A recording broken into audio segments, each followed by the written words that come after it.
Abibur, Abibur Raja sir and Valli for planning this and executing this sessions. All the recordings are made available in the LMS course. The link is already shared and the quizzes are also hosted for the first 5 sessions, and shortly we will release it for the other sessions also. Please do it. It is mandatory to test your knowledge you have gained from this session. So I am handing over to Muhammad to start with today's session.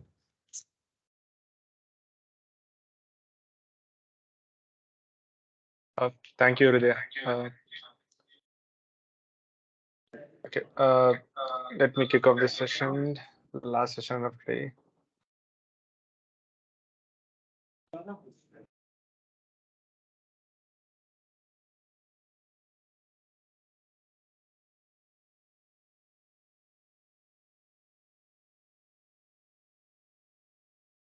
Hope everyone's able to see my screen, right?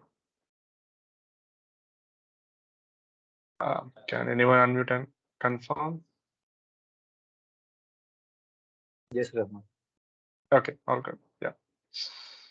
So, okay, just want to recap the last session we discussed on mlookup configuration and how to set up the API calls integration in eTRM at measure level. Just let me quickly go through to understand what the mlookup is. So, like I said, at a high level, the mlookup is just to just enable the users to do a lookup based on the intermediate values, which will be dynamically changing based on the calculations. Because when you go with the traditional lookup configuration, can someone unmute it? I'm not sure who is this. Yeah. So with the mlookup configuration, you have to not go with the traditional lookup way, because in the lookup configuration which we discussed in the first is third or fourth session, where you'll be inputting the values from the calculation window, and lookup will do a search in the reference table which has been uploaded, and the values will be fetched accordingly in the algorithm. But in the mlookup configuration, the user will not be inputting the values directly. Wherever there will be some calculations defined in the calculator for clients, say for example Commode FA, or I think we do have some clients called Pico, sorry, not Pico, PSEG, where the calculation is based on the Excel calculator. And just let me pass for a second. I'm not sure. I'm not sure who is this.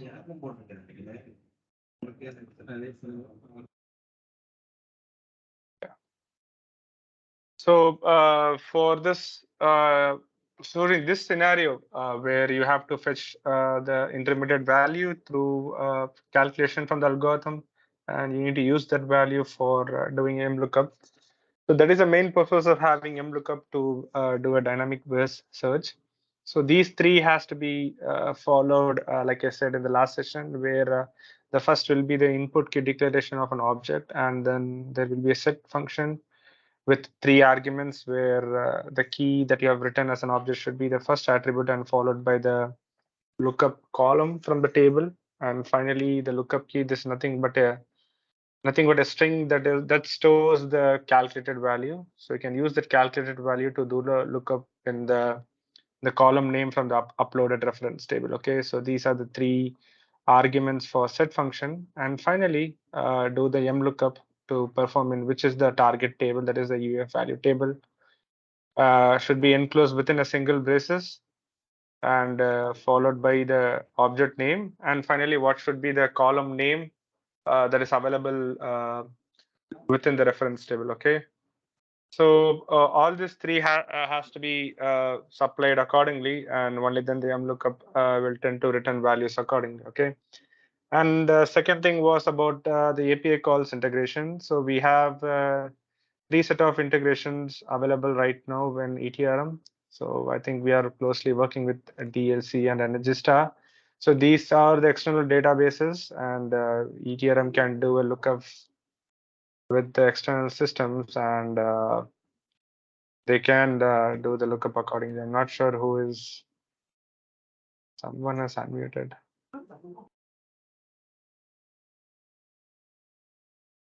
Getting unwanted noises. Just give me a moment. Okay, I think they're muted. Fine. So in this lookup configuration for API calls, so all you have to do is you just have to follow these 5 steps, starting with the API lookup as your specification type and specify which endpoint that you want to consume. These are the 3 endpoints we have. And also you can define your own search criteria, like here, like what should be the search fields in the lookup screen and what should be the response field. And finally, if you have any filter conditions, though it's not mandatory, you can write your own JSON-based expression depending on your own requirement. Right now, we have a requirement for Comet, but we don't have a filter criteria for other clients where they want to fetch the entire data set from energy store or DLC that has to get populated, and they can do a lookup. So if you have a filter criteria, make sure to refer this syntaxes that I have written based on the JSON format, where we have used date delisted and technical record version as the column names from DLC. So this attribute names differs. If you want what should be the attribute names for your own endpoints, you can check with our team or with the data with the development team. They can help you out with the column names, and you can make use of the operations and the values that you want to have. You can specify the and or conditions, and you can build your own filter criteria if required, and the API call will be mapped accordingly. Okay, the last thing I missed is what the output mapping. So output mapping has to be declared. That means that what are the outputs that you fetch from this energy star or DLC, and where exactly you want to map these outputs to your eTRM inputs. Okay, so this is also a key thing. So all this 5 has to be configured accordingly for doing an API calls from the eTRM. Okay, so these were the recap of what we have discussed in the last session. And today's the final training. I just want to cover not actually about the detailed aspects of the configuration syntax, which we have already covered in the last 9 sessions. So today I just want to give you a high level about what exactly the validations and the conventions that you need to follow, and what are the key two operations we have in eTRM, that is measure clone and measure version, that I have highlighted in the first 2 points, that has to be undergo. So we have some rules and standards in place. So make sure to follow whenever you do a new implementation for your clients or for any existing implementation. So I hope you guys will make use of it.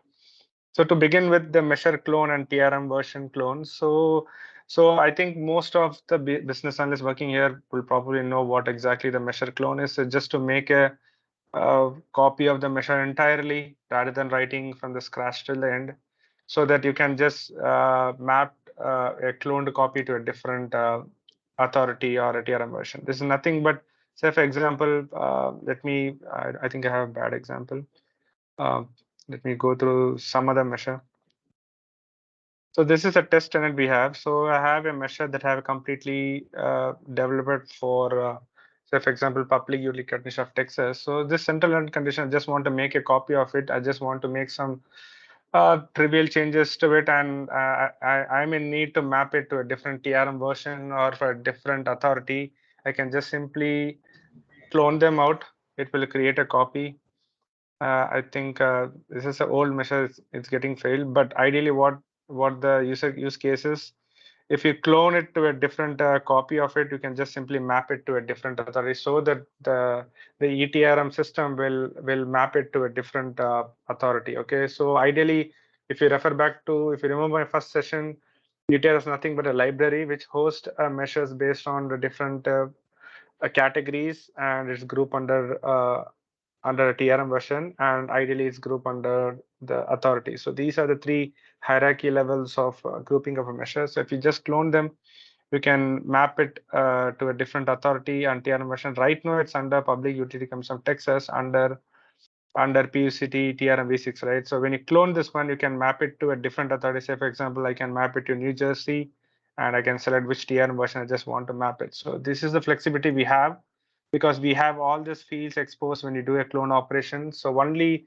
thing is that you have to bear these 4 rules in the mind, where if you have any workflow that is mapped to it, say for example, let me cancel this one, and I will show you one example of, for example, I show you in status, just showing example of a cloned one, which has the workflow mapped. Okay, I did a clone operation. When you do a clone operation, a copy is being created and it will have a string appended to the name as well as code. You can just make sure to rename them. Since this one has the workflow mapped to an existing measure, you cannot change the code and authority and TRM version because to maintain the integrity, we are disabling this field. So you can just simply rename the code and the other attributes of the measure like the markets and program type. So you cannot ideally change the authority and code because the workflow plays a key role here. So you cannot change it to a different authority or TRM version because if we in the upcoming slides, I might be referring to how to design a workflow where our workflow is being mapped to a TRM version. Since a particular source measure is mapped to a particular TRM version and that TRM measure is mapped to a workflow, you cannot expose a measure from one TRM version to another TRM version if you have a workflow mapped to it. Okay, so that is one restriction we have when you do the clone. But if the measure doesn't have a workflow integrated to it, all the fields over here has been exposed. You can just change it accordingly. Okay. So, and then the second step is nothing but the clone operation should be done only if you have a measure that is being consumed in the production at the eTrack Plus side, and if you want to incorporate a major amount of changes that should not have an impact to the existing projects or any data load process, then only in those cases make sure to clone a measure and provide a naming convention to the display name. Okay, make sure that because right now most of the folks are working with the clone operation and they are not giving a proper name to it, meaning when you clone the machine, this is the default string that gets appended to it. So this clearly makes us a confusion that what exactly this measure has been cloned for. The purpose is missing. So make sure to provide a proper naming like created for, say, for example, program year 2020 changes so and so that someone who visits the measure can actually understand this is a cloned copy and it has a description mentioned that this is being created just for the sake of 2023 changes accommodation. So just make sure to provide a proper naming convention, the display name. Unless and until you don't have changes, make sure to avoid a measure cloning. Okay. And if you have the measure cloning, like if you have the changes that has been done to the cloned version and that has been approved, make sure to transfer all the changes from their cloned copy to the actual one and then delete the old one. Okay. So avoid dumping of cloned versions in the eTRM tenant. Say, for example, this is a BA tenant. So this is a test tenant. So we probably could have seen a lot of measures in the cloned copy, which is of no use. So we do have such scenarios where we are maintaining a dump of cloned copies. So make sure to clean them once the cloned copy is approved. Okay, so make sure to clone the version and do the changes based on the requirement. And once that is approved, make sure to transfer them and delete the cloned copy. Okay, don't keep the copies in the ETRM. So that is the purpose of having a measure clone. And if the workflow is applied, then we do have a restriction where you cannot change it to a different TRM version. Okay. And also we have a TRM version and we have a cloned operation as well. So probably in most of the measure you could have seen that there is a section under measure definition called TRM version. Okay, so the TRM version is nothing but if you want me to say in a simple terms, it's nothing but to group a set of measures and hosting them under one name called a TRM version. So TRM version will hold a time frame for it. So for example, I think I could have covered in my. Sorry, it's not there. Okay, so the TRM version it's nothing just to group a set of measures of a particular authority under a particular time frame.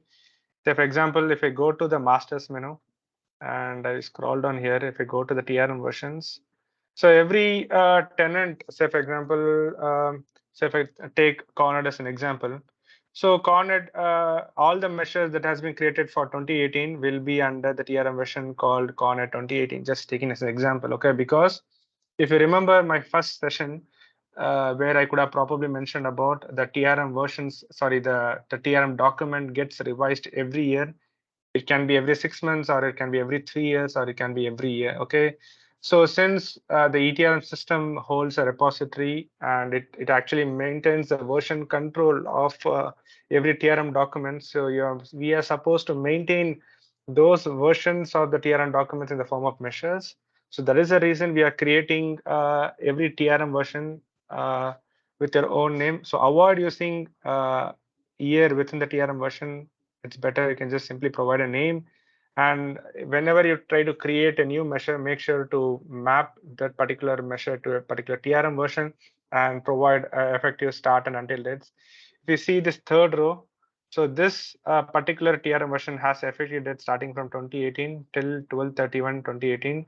That means that this TRM version is applicable only for 2018 year, and any measure that you create, say for example, we have already created 3 measures within, and if you create any measures within that particular TRM version, it should be within this particular time frames. And if you add a measure that is beyond this particular time frame, the system will not accept. That means that you're just grouping a set of measures falling under this effective date criteria, so that the measures of 2018 will be clubbed together under this TRM version. The same thing applies for 2019, 20, 21, and 22 goes on. So this is the purpose of having a TRM version, where you can just simply group them, and it has effective date until, where you cannot create a measure beyond this effective date. And to maintain the integrity, we are having a concept of TRM version. Okay. So ideally, yeah, authority, there is nothing but a state. Say, for example, if you're working for New Hampshire, the state authority will be New Hampshire, Massachusetts is New Hampshire. So every state has its own authority. So likewise, so if you're in your tenant, you might be seeing multiple sets of TRM versions mapped to a particular authority. So probably in the actual use cases, say for example, if you take PSEC, the authority will be only New Jersey, and the TRM versions will be multiple for every year. Since this is a BA tenant, we are creating multiple authorities, and we are just mapping different TRM versions mapped to a particular authority, okay? Because this is a demo tenant, okay? So if you remember my first session, the eTRM can hold measures across the different authorities if you go to the TRM. So we already have a 29 set of different authorities hosted under eTRM, and each authority has a different TRM versions, and each TRM versions has their own time frame ranges, okay? So this is how we are grouping up measures based on TRM version. That is a second layer, and in the first layer, we are grouping based on authority. So in terms of high level, eTRM is grouped based on authority, TRM version, and measure. That's how the hierarchy works in eTRM, okay? And that's the reason I've given an example where just taking one example, a name called authority one, and it might probably have TRM1, TRM2, and TRM3 as the TRM version names. And I think we can just, if we create this example, like measure 1, 2, 3 till 100, so you can just tag them to TRM1 under, say for example, under year 2022, and you can create under 2023, so on. So that any measure you take, you create, it will be tagged to a particular TRM version, and it will have a own time frame. So that is the reason of having a TRM version. Okay. Now also, if you come back to the TRM version clone, and say for example, I have created 100 measures under, say for example, Connect 2018, and I just want to replicate all the 100 measures for my next TRM version. I just want to add 2 to 3 measures based on the revisions of the TRM document. Instead of creating one by one manually, or instead of cloning one by one measure manually, what you can do, we do have an option called TRM version clone. You just have to simply specify what should be the name. Say, for example, I'm cloning from 2018 to 2019. I can just give my own name. give a measure version, and provide my own effective date. So I'm cloning it for the next year. Probably you can give starting from, say, for example, I have my TRM version already existing for 2022, and I just want to clone the entire set to the next year. I can just simply clone the TRM version entirely so that, say, for example, if 100 measures have been created under, say, for example, under TRM1, will be just copied over to the TRM2 by TRM version clone, and effective dates will be applied to all those 100 measures under this TRM version I have given. Okay. So in this way, you can just clone the entire set of measures directly rather than by doing one by one. So this is one of the operations we have. So this typically comes in place only you have a requirement where you have to translate, you have to copy over all the measures from a previous version to the new version. If not, just don't do a TRM version clone. Just do it only when you have a requirement to do a TRM version. Okay.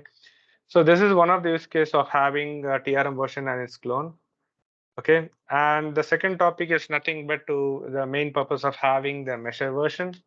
So I think most of the guys will probably know what is the purpose of having a measure version. If you create a measure called, say, for example, let me go to different tenant, Conrad test. So let me give you a use case so that you can easily understand what is the purpose of measure version, because measure version and clone are closely related to each other.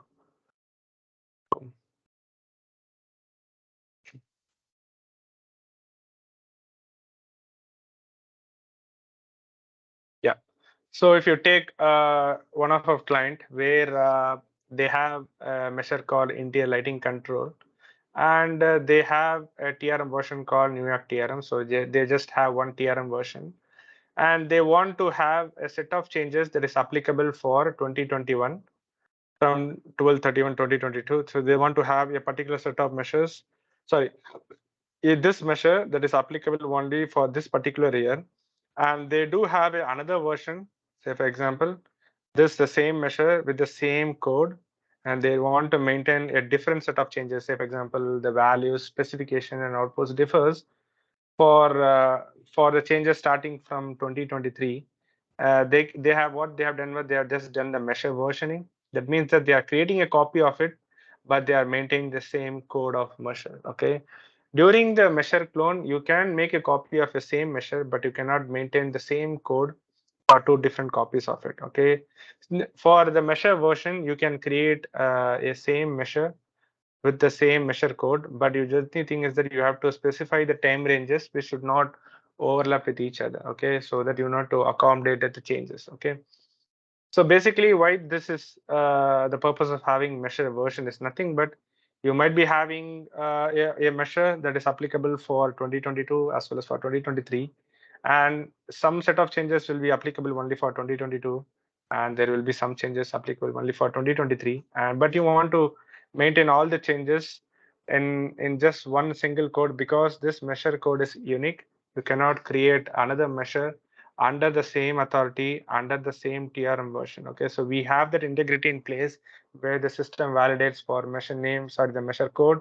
Unless and until it's a measure versioning, the system will accept. If not, the system will not accept and it will throw an error. So this is the purpose of having measure versioning. It's nothing but to maintain a copies of a measure for different time ranges within the same authority and the TRM version. Okay. So this can be performed only when the measure is published. That means that whenever you do a publish operation, okay, only then the system will indicate an icon called measure versioning.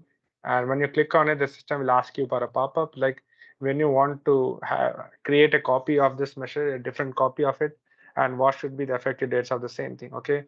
If I tend to create it, the system will automatically validate and it will say that the measure version already exists. Means that we do have a copy of the same measure under this same time range. And if you change this time range for beyond this or before this, and by changing the version name of it, the system will create a different copy of it under the same authority and the TRM version. Okay. So that is the purpose of having the measure version. Okay. So if you have a measure that has changes based on the program year or desktop installation, just go ahead with the measure versioning and make sure that the users cannot change the measure code authority because it's a versioned measure.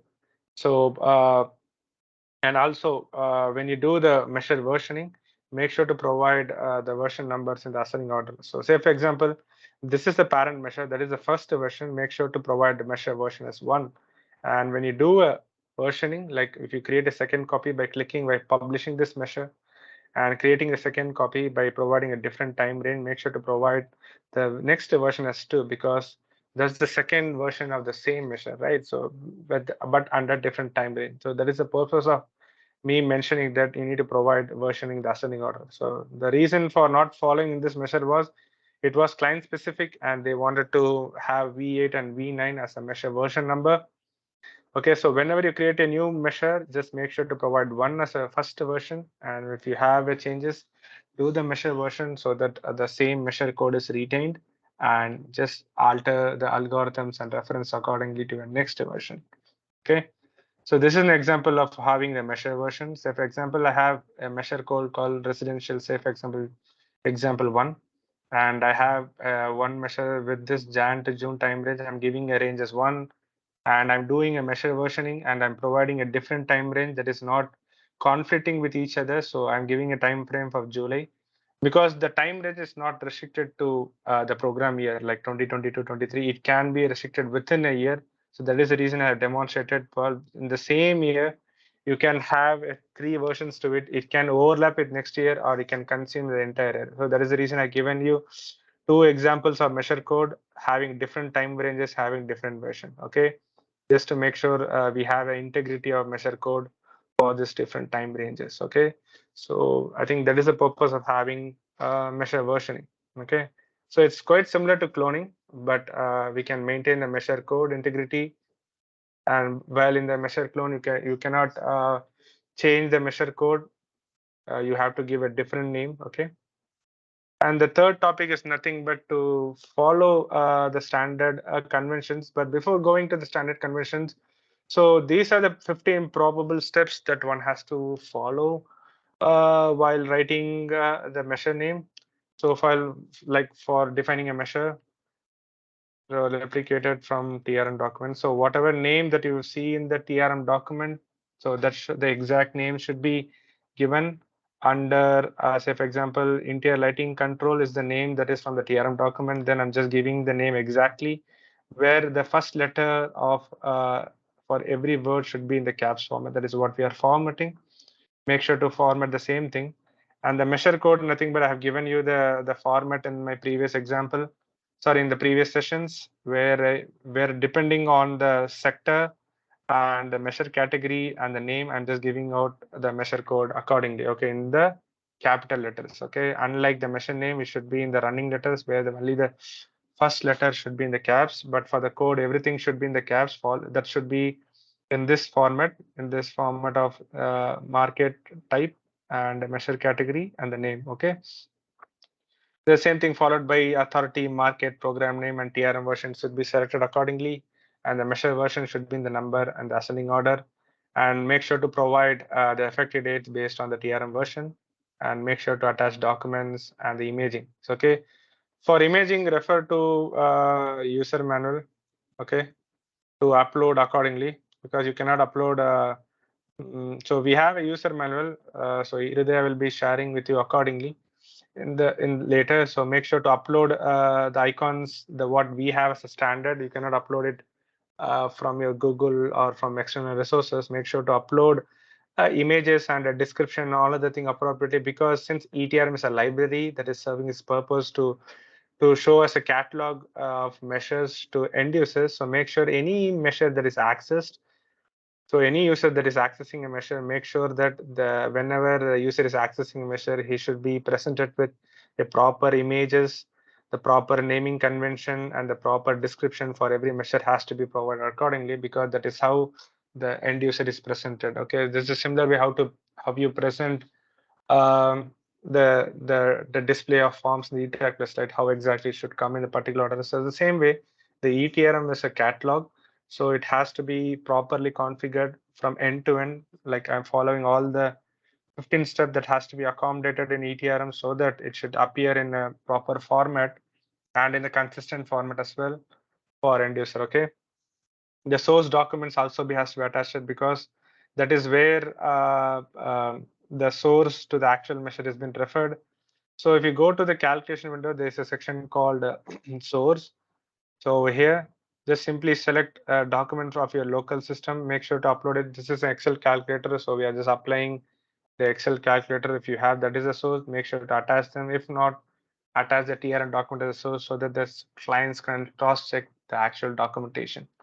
Okay, and upload the images referring to the user manual and all the templates, conditions, and other tables, like in the right-hand side in the section. Though this measure doesn't have this, but taking a good example, so this will probably have the, I think for COMED.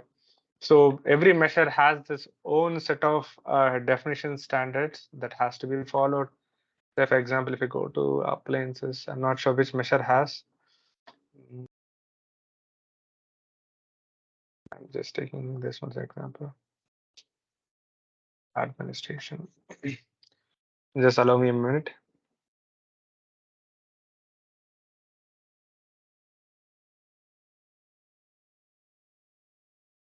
Yeah, so taking this as a simple example. So if you scroll here, so I have attached the measure source of the TRM document. If you just click on this one, it will navigate me to the actual TRM document of Illinois because this is from the Illinois. So whatever we are seeing in the TRM document, we are just copy pasting it, right? You probably remember. So it just has to be in the particular consistent format of this wording and the citations, additions. So everything is available in the user manual, and the uppercase and lowercase of formulas and all other things has to be replicated from the TRM document. This is taking some time to load, but ideally, whatever is there in the TRM document, including the images, tables, and the formulas, it has to be copy pasted exact in the eTRM.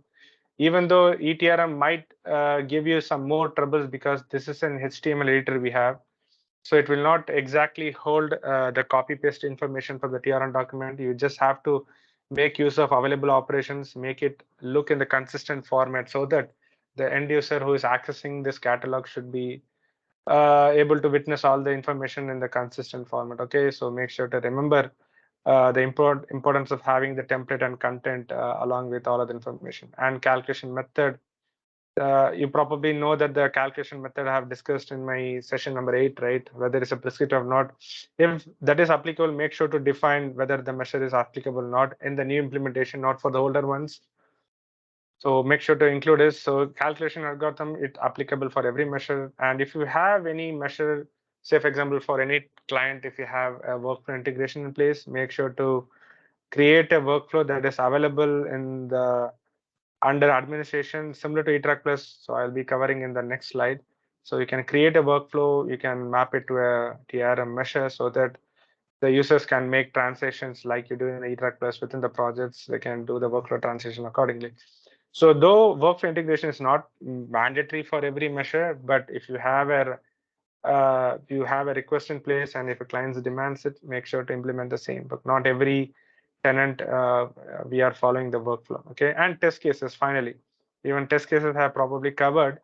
So this is not actually mandatory for every measure configuration, but make sure that if you have any client who is asking you to verify the calculations of the algorithm that you have already done, make sure to add test cases, perform the calculation by giving execute button, make sure to save it and then close it out so that the test case also it's added. Okay, so including the definition, the left hand side and right hand side has to be covered, the calculation has to be done, and then the test cases has to be accommodated, and the calculation method, like whether it's a prescriptive or not, all this thing has to be covered so that your measure is fully cooked and it's ready for conception. So make sure to follow all these 15 steps for your eTRM configuration. Okay, and then lastly, I think not lastly, so let me move to the next part. So we have workflow integrations in place. So though it's not mandatory, it's optional depending on your usage. So unlike eTrack Plus, where we are mapping it based on the data dictionary and based on the model, so we are integrating based on the workflow. So every workflow is mapped to a particular TRM version. So since we are grouping measures based on a TRM version, we are mapping a workflow based on the TRM version. Okay. So if you go to this workflow window, you could probably see TRM a workflow that is mapped to a TRM version. So when you create a workflow, make sure to click the entity type as model, because in eTRM is quite simple. You just simply have to select the only entity available, that is the TRM version. Make sure to map which TRM version that you want to map. So any measure that you create under Illness TRM version will be mapped to this workflow that you create in this designer. Okay. Similar to eTrack Plus, you can just simply drag and drop your task. But predominantly, we only rely on the user task, and there is one more task called the email configuration task we have. So if you click on this, so we are just consuming the service task for email notifications and the user task to perform the workflow transition. I think these are the only two tasks that are used in eTRM. So you can just simply refer this standard design for your implementations, and you can just make sure to use user task and a service task for email notifications. Okay, and also I think you see probably here, with the help of workflow, you can automatically publish a measure, because only when you publish a measure, it will be available in the dashboard. Okay, dashboard nothing but over here. Only then it's been available for the consumers. If not, if you don't publish a measure, it will still retain within the administration alone. It will not be exposed to the clients. Okay, so we have an icon called publish icon that is exposed over here. If you do the workflow integration to a measure, this workflow icon will not be available. But if you don't have the workflow integration in place, the workflow icon, see, the publish icon will be available over here, and you can just simply publish it right away only when the measure is completely verified and it has went through the standard that you have defined. Okay, if the measure is being integrated with the workflow, just make sure to assign the publish icon in which step you want to have. Say, for example, if you take this workflow example, it is going through the configuration process, internal testing, client testing, and only when the client has approved it, I have a task called measure publish, and I'm just mapping the publish as a trigger. So unlike eTrack Plus, we don't have a user-defined triggers. We do have a system-defined triggers available. One trigger for publishing the measure, and one more trigger for unpublishing the measure. Okay, you just have to simply go to the triggers, just simply add a trigger, click on entity called measure published. That is the entity we have.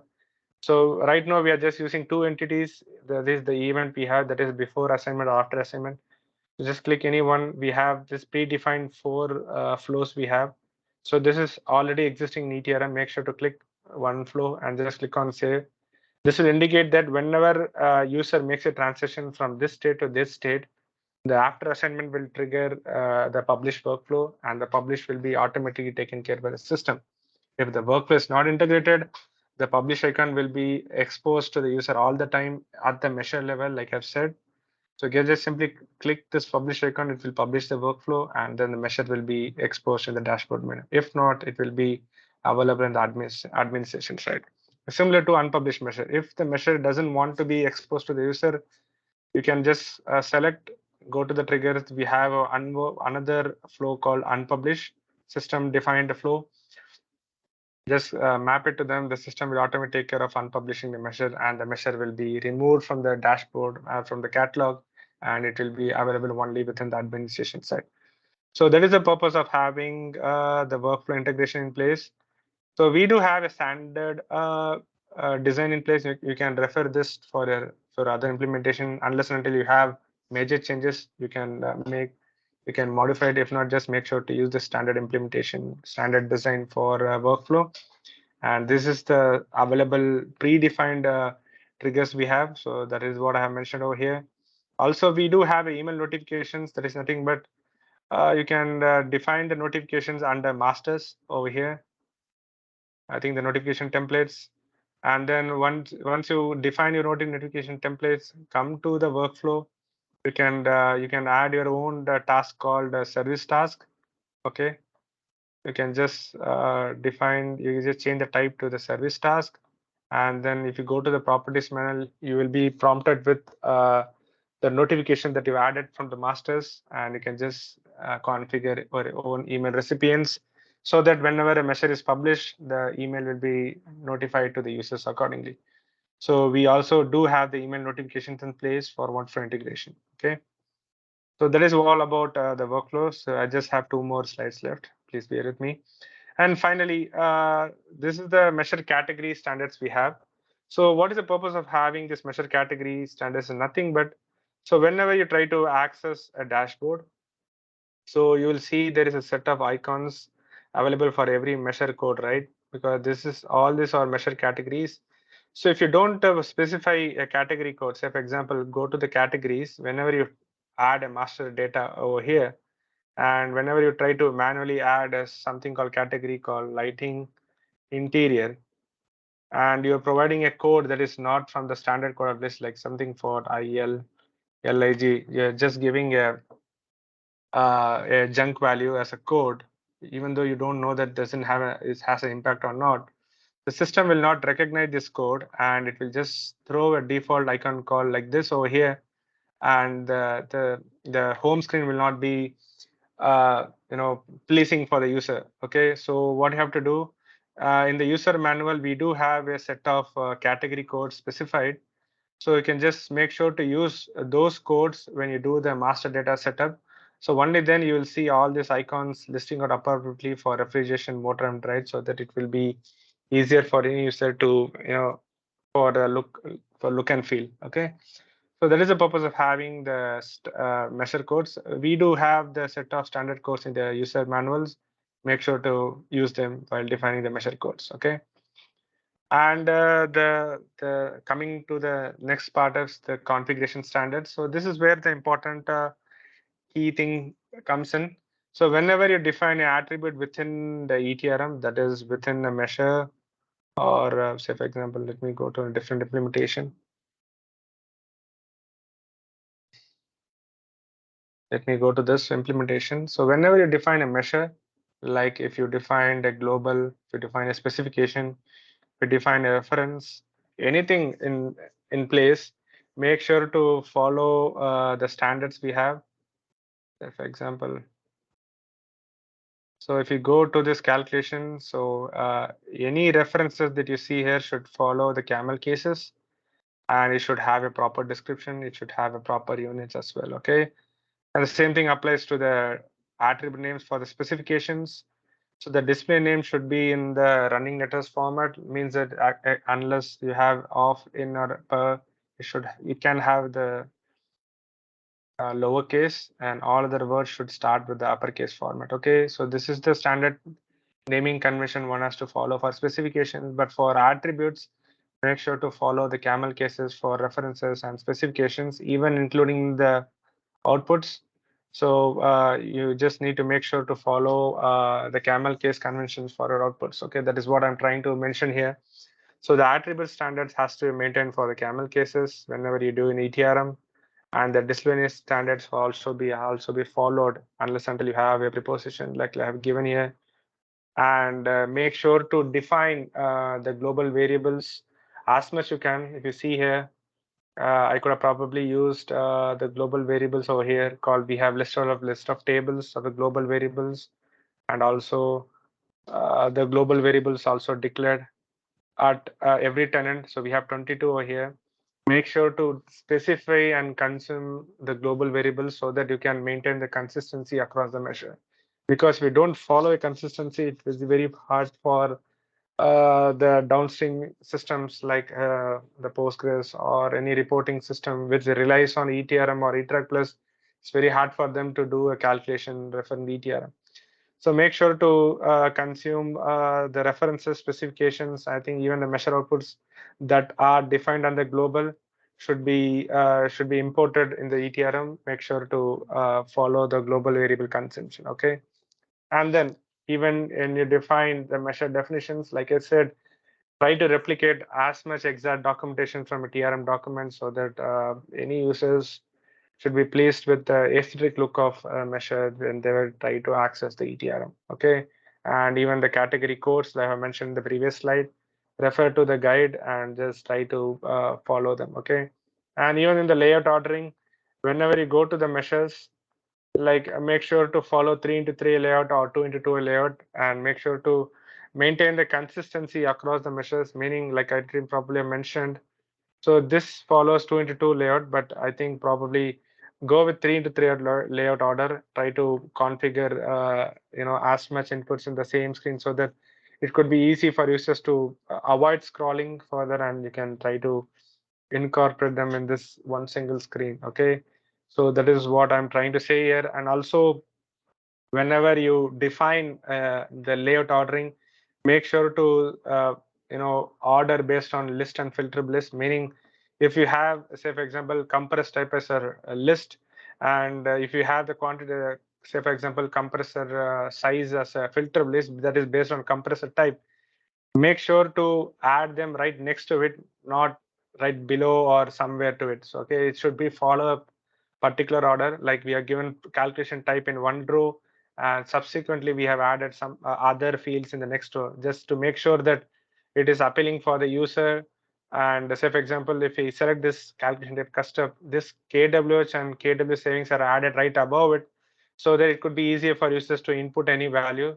So that is the purpose of having the consistency of providing the inputs in the layout ordering, so that it could be easy for any users to follow a particular order of giving inputs that is logical in nature. Okay, make sure to consider the 3 into 3 order as well as the ordering of inputs in the layout screen. Okay, and finally in the workflow design, make sure to follow the design that we have mentioned, the PPT. You can just make some changes to it, but try to follow workflows and try to have a publish and unpublish. And if you have any internal testing in your own queue, you can have in your own design and try to integrate with your own workflow. Okay, so that is I think 7 standards that we do usually follow.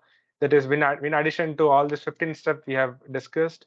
I think make sure to follow all this the standards that I have discussed, including the importance of considering the global variables and these 2 standards. Okay, so this was not been followed previously, but I think from the last year, I think we have started to improvise the consistency across the new implementation. So make sure whenever you are given with a task, try to follow the consistency of all this points I've discussed. Okay, and the last thing for today's the parameter report.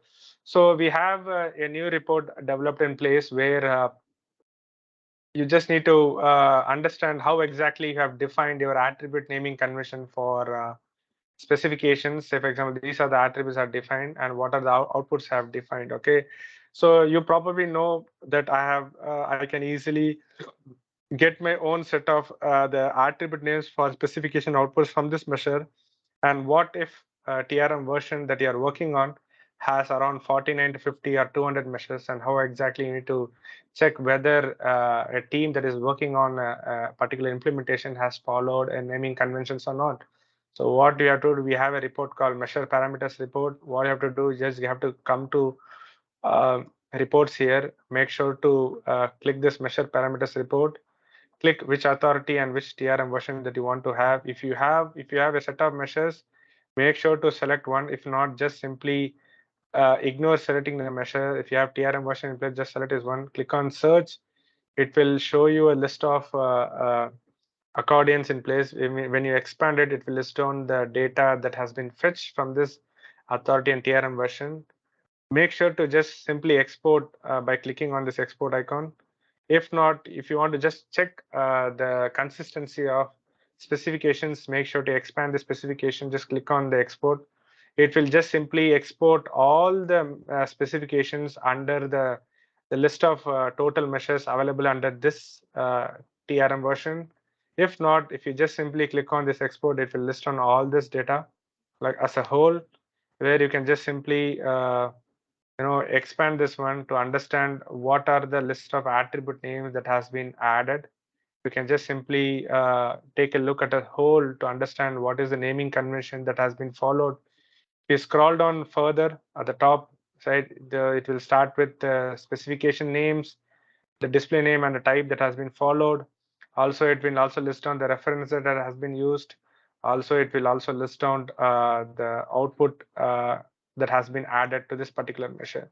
So everything has been combined for one particular measure that will be listed as a one single report, so that you can easily scroll down to understand whether anyone has done any improper naming conventions have been given to the specifications, references, or the outputs or not, so that you can just simply export this report, and you can make sure to cross check how exactly we have configured. So this is just for the team leads or any persons who are working as a team. Just want to make sure that are we following the standards or not. Because if just only one person is working, then it's fine.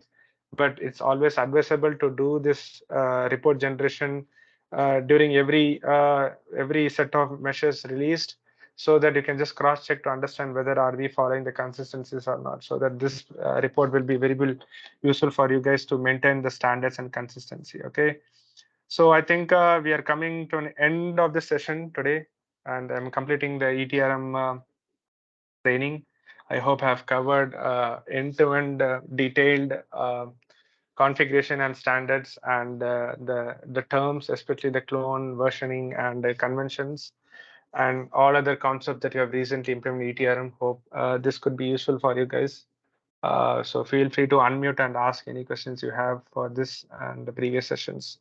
I'm happy to answer you guys. Hi, everybody. I had one question, or two, I guess, on the report that you just exported. Does that also show like the hide when and on-change expressions that are related to the measures as well? Yes, it does. Within Yeah. the report? Okay. Yeah. Yeah, that would it be does. that would be very helpful. Yeah. I'll probably start using that. The other question I had on the measuring version, right? We map the measure with the specific code in the measure mapping and eTRM side or eTrack side. Mhm. When we make a change and we add a new version, that mapping is not affected, right? Because it's just dependent on the date that we're inputting for the measure. So like in the job, the install date or whatever will then pick the appropriate version. Is that correct? Yes. And No, I think I don't um, remember the exact the use case, like how exactly it picks up the exact measure version. Because what I've seen because I've not worked in eTrack Plus, but I have seen that during the measure mapping, I think you have to manually go and select the measure version out of it, because I think we don't have the feasibility in place where the system will automatically picks the applicable version of the measure based on the date from the project. Or so I don't think we have okay. So that in place. when you're doing a new version for a new date range, the understanding is that it requires a new mapping. And that was my question. Yes. Was it the measure version, or was it based on like the authority or the name? But okay, that makes sense. I just wanted to check on that. Yeah, but I'm not sure about the eTrack Plus side. I think we have to do it manually. But I think whenever you maintain the version in eTRM, just make sure to follow this the presentation, where you can just simply specify the dates, and I think we just have to go to the publish the measure and click on the version icon that is right next to the save button. Provide the proper names and the proper version number and the time frames. I think that is where the scope of eTRM relies. But I'm not sure about the exact working side in eTrack Plus. I think you can check with Jigme or the eTrack Plus folks to understand it better. Okay. Thank you, everyone. Yeah, thank you. So anyone has any other questions with respect to the cloning, the rules we have, and for TRM versions, and any other things, including the entire total sessions? Feel free to ask me today, or else just ping me and ask. I can answer you guys. Anyone have any questions? Let's make sure. I just want guys to make sure to understand the importance of the standards. We do have a standard documentation in place that talks about all this 6 steps, the 7 steps in detail. So you can refer them for your configurations. That will help you to understand in better. But I just want you guys to understand in high level that just to maintain the consistency, it really matters whenever you work with the eTRM. I think the same place apply for eTrack Plus. So make sure to follow all these steps, and especially the 12th, and I think all of the things. I think most of all the things we have covered in the previous session, but just reiterating the steps involved. But if you have any thing missing, make sure to build a complete measure so that you don't just simply do the calculation and then just simply say that it's completed. Make sure to provide the entire documentation replicated through the TRM. Make sure to have this the calculation window in an aesthetic sense, like it should be pleasing for any users, and it should be in the particular order. Even the ordering of these values should be taken care of, because unlike eTrack Plus, we don't have the automatic ordering of drop-down values. And say, for example, if you have dependent list based on the building vintage, then that order should be followed. And the labeling, the units convention, and the categorization of outputs and the units, and everything is including the default values that we have discussed in the previous sessions has to be followed. So make sure to accommodate everything in your measure configuration so that it is fully cooked and it is understandable for the user. Also, probably you guys could have forgot the naming conventions for algorithm by using camel case formats. And I think in my test measure, I could have also covered about the algorithm labeling conventions. So make sure to follow them. So we have those covered in the standards document. Try to cover them by labeling who has created, when this measure has been created, and what are the changes has been done. Okay, so make sure to include them going forward so that it becomes easier for anyone, the BS who are successive, to easily understand what changes have been done. So that has to get added at the top of the algorithm, and try to provide the blocks that has been added. Also, if you have any changes, constants added, make sure to include them, like this is the change added by someone, requested by some client, like so and so. You can even specify them, just to mention the blocks for every code, so that the algorithm becomes neat and easily understandable by everyone. Okay. So also the references also be included with proper description and units. And I think also let me reiterate about the importance of global variable declaration. Try to consume them as much you can by clicking on this import button available for specifications and references as well as for outputs. So make sure to use them. So once everything is finally ready, then it can be pushed to the client's queue for testing. So I just want you guys to follow all this learnings we have done across these years and try to implement them as much you can during your measure configuration. So I think if you have no more questions, then we are good to wind up this session. Thank you, guys. Irda, if anyone has questions, feel free to ask. Like, if not, we can close this session. So this marks the end of eTRM training,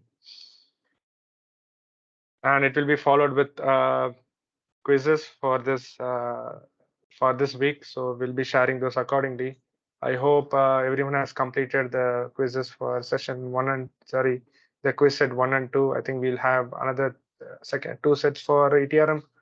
So make sure to use them. Okay. And also the one thing Raja also wanted to highlight is that try to stick with the measure clone rules. So don't unwantedly create a multiple set of cloned versions in your tenant. Make sure to provide appropriate display names.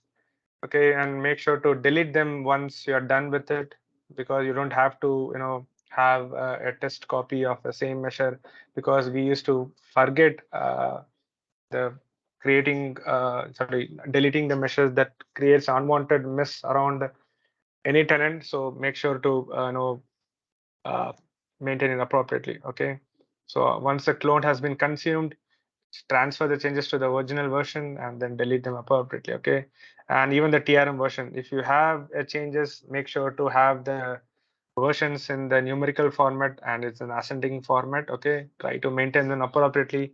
So these conventions are quite important for anyone to maintain the tenant of your own client so that it becomes clean, and anyone who is taking care, who is taking care of changes in the future, like the support team, can easily understand what has been done during the implementation. Okay. So that's all then. Irudaya, if you have any questions, you can unmute and you can ask.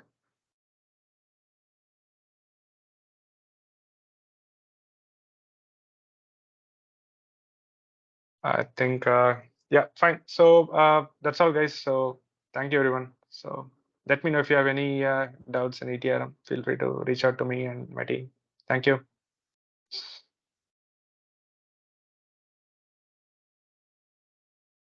Sabiku.